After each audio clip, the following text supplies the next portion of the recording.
Naitwa Joseph Brighton Malekela, ni mwenyekiti wa kamati ya kitaifa ya vijana inayosimamia shindano la vijana uchumi challenge chini ya ofisi ya Rais maendeleo ya vijana.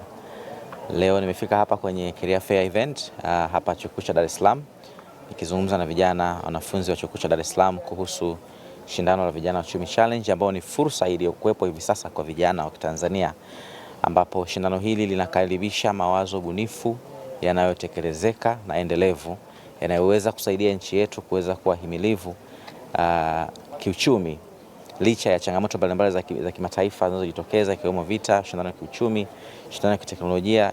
Nchi kama ya kwetu ambayo mara nyingi inaathirika kiuchumi inaweza ikatekeleza wazo lake la aina gani ambao inaweza kusaidia nchi yetu.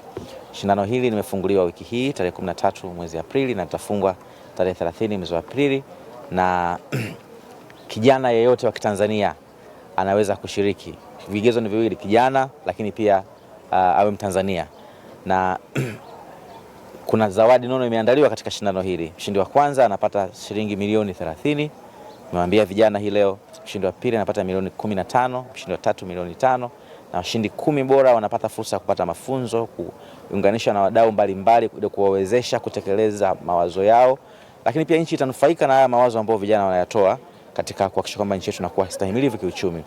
Na zaidi sana sisi kama kamati ya maandalizi ya shindano hili tumewahakikishia kwamba tunahakikisha mchakato huu ni wa wazi, ni wa haki, ili mwisho wa siku vijana wote ambao wana mawazo bora waweze kushiriki kikamilifu na kuweza kuhakikisha kwamba Tanzania inapata mawazo ya kuisaidia kuweza kusonga mbele zaidi kiuchumi. Mwisho nitumie fursa hii pia kwa wale ambao wanatusikiliza waweze kujitokeza. Namna ya kushiriki ni kuweza kupitia kwenye ukurasa rasmi wa Wizara ya Maendeleo ya Vijana katika mitandao ya kijamii. Ukifika tu pale juu kuna kiunganishi ambacho kitakupeleka moja kwa moja kwenye hilo shindano, na wewe unaweza ukashiriki pia kutoa mawazo yako na ujiandae kuweza kushindana ili mwisho wa siku kupata washindi wa kitaifa.